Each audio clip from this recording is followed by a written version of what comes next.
Tapi yang pasti kapal ini dia hanya baru punya SKM. Ya. Itu sebabnya selamat. Sekarang bisa ke laut lagi, bisa nangkap. Bisa.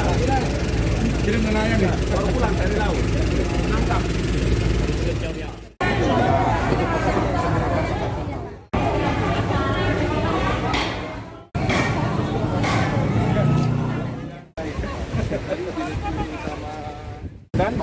Dan gini, dia punya ombak-ombak ini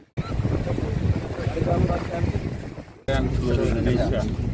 Jadi Anda bisa lihat ini kapal-kapal ini sekarang, alhamdulillah mereka bisa melaut. Jadi gini, kalau kemarin itu memang kan ya sudahlah. Kalau kita cerita panjang lagi, tapi saya perlu kasih tahu bahwa seluruh kebijakan pemerintah, seluruh kebijakan negara itu tidak boleh menyengsarakan nelayan. Itu penting. Kenapa? Coba bayangkan ya, hari ini kebijakan Menteri Perikanan dan Kelautan dan Perikanan Pak Edi Prabowo. Jadi ada satu langkah yang diambil untuk memberikan kesempatan kepada para nelayan untuk segera dulu melaut. Karena sekarang mereka hanya menggunakan surat keterangan melaut. Surat keterangan melaut. Belum ada surat CP. Cantrangnya. Kenapa begitu? Iya, karena regulasi permen yang kemarin yang dibuat sebelumnya itu menteri yang lalu memang agak bandel sih, ya.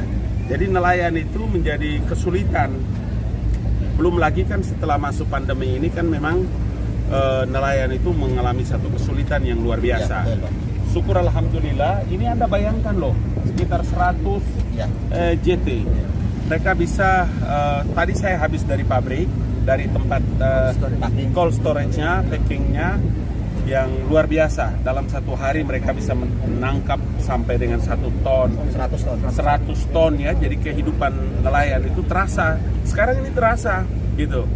Nah, kenapa begitu? Karena memang dalam masa pandemi ini sektor kelautan dan perikanan itu menjadi prioritas. Karena sektor kelautan itu agak sedikit tidak sama seperti yang lain. Memang ada mengalami masalah tapi tidak terlalu parah.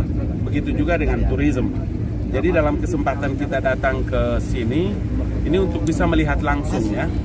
Melihat langsung karena kita sedang melakukan revisi terhadap permen seperti yang pernah Bang Ali bilang bahwa permen yang menyengsarakan nelayan, permen yang menyusahkan para pelaut kita itu harus direvisi. Dengan menteri yang baru Pak Edi Prabowo melakukan satu kebijakan, sudah melapor kepada Bapak Presiden untuk bisa melakukan revisi agar nelayan itu bisa melaut, kemudian tidak ditakut-takuti, tidak ditangkap-tangkapin.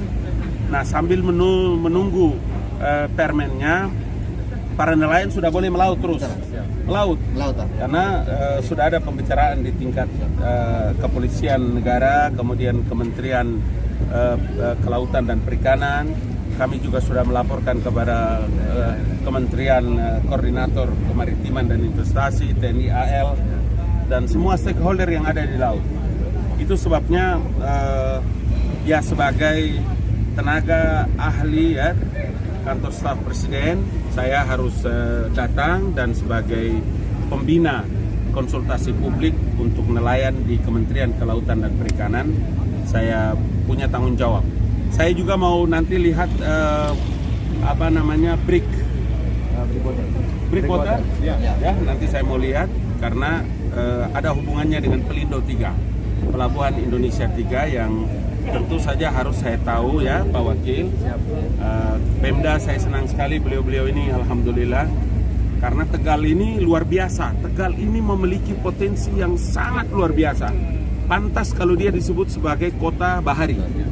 Jadi kita juga sedang pikirkan bagaimana sama-sama dengan Pak Wakil, Pak Wali dan memajukan potensi wisata baharinya, apalagi ada festival jazz festival bahari di Desember akan datang. Jadi banyak potensi.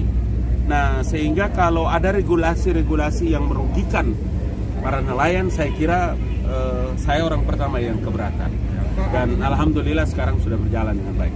Artinya regulasi sebelumnya dari menteri sebelumnya tidak ada keberpihakan pada nelayan atau bagaimana? Iya, yang pasti begini, regulasinya kan tidak menguntungkan nelayan. Iya kan? Hari ini kan kita bisa tahu. Nanti beliau-beliau aja. Saya kira ada nelayan, coba tanya. Ya, boleh tanya nelayannya. Sehingga yang lalu biarlah sudah berlalu. Nanti kita punya imunitas bisa turun. Stres kita kalau kita pikir gaya lalunya. Ya, jadi yang lalu sudahlah. Konsentrasi aja berpikir untuk kepentingan nelayan. Kapal-kapal ini bisa menangkap dengan baik, mereka tidak ditakut-takuti, mereka tidak dikejar-kejar, mereka tidak dipenjara gitu loh. Nggak boleh, ya. Jadi sudah waktunya untuk harus mereka mendapatkan hak yang bagus, ya. Negeri ini harus bisa memberikan satu ruang dan kesempatan seluas-luasnya bagi nelayan. Saya senang, saya bangga, kagum, dan tentu saja ini sudah diketahui. Tiba di Kota Tegal gimana Bang? Ya, saya kira ini kedatangan beliau tentu saja ingin mensupport pemerintah Kota Tegal. Pertama, dalam rangka persiapan untuk festival jazz bahari se-Asia Pasifik, rencananya di Kota Tegal. Beliau ke sini dengan tim untuk melihat kira-kira bagaimana venue-nya, kemudian bagaimana persiapannya. Ini pertama kali untuk melihat secara global. Yang kedua tentu saja melihat bagaimana nelayan tadi sekarang sudah bergerak. Ekonomi nasional turun minus 5,23, Jawa Tengah minus 5,94, tapi Kota Tegal masih tetap bergerak positif. Hari ini tadi yang cumi sekarang udah 130.000 per kilogram, artinya sudah kembali normal sebelum pandemi. Kemudian transaksi perbankan juga sudah mulai normal, ekonomi sudah normal, pariwisata sudah mulai normal. Beliau meyakinkan kepada masyarakat Tegal untuk tetap semangat, paling apa diberikan support kepada para nelayan, para pedagang untuk sama-sama bergerak untuk meningkatkan ekonomi Kota Tegal. Yang ketiga tentu saja yang paling penting ini adalah bagaimana nanti mengembangkan hutan mangrove, kemudian pariwisata bahari. Ini inline dengan apa yang Presiden Jokowi harapkan. Tidak ada cara lain menghadapi pandemi ini, kesehatan, ekonomi harus sinergi dan kolaborasi. Tentu saja kolaborasi antara pemerintah daerah dengan pemerintah pusat untuk sama-sama bergerak seirama. Tidak boleh lagi ada kebijakan-kebijakan yang tidak inline dengan pemerintah pusat. Semuanya harus inline dengan pemerintah pusat agar harapan Presiden Jokowi untuk bisa menggerakkan ekonomi dalam pandemi ini bisa berhasil. Tidak ada cara lain kecuali kita harus fokus meningkatkan perekonomian dengan menerapkan protokol kesehatan secara ketat. Untuk Bahari Jazz sendiri rencana kapan Pak emang Pak? Insya Allah Desember, at least November-Desember, kira-kira begitu. Itu nanti ada kuota Pak? Maksudnya? Kayak untuk peserta yang hadir itu? Oh tentu saja, pasti tentu saja kita dipersiapkan kira-kira berapa yang pas untuk festival itu dalam pandemi, tentunya begitu. Tapi saya kira dengan di tempat yang lebar, luas begini, protokol kesehatan di new normal tetap 2 meter paling tidak bisa diterapkan dan insya Allah bisa. Baik. Tentu saja pasti akan kita tingkatkan. Makanya kita melihat hari ini Pak Ali Ngabalin melihat langsung dengan tim untuk mereview bagaimana persiapan. Begitu.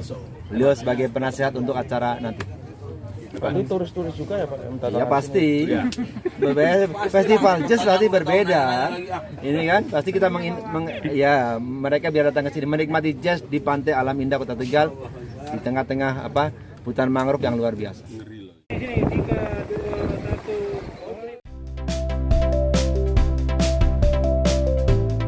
Jangan lupa subscribe ya.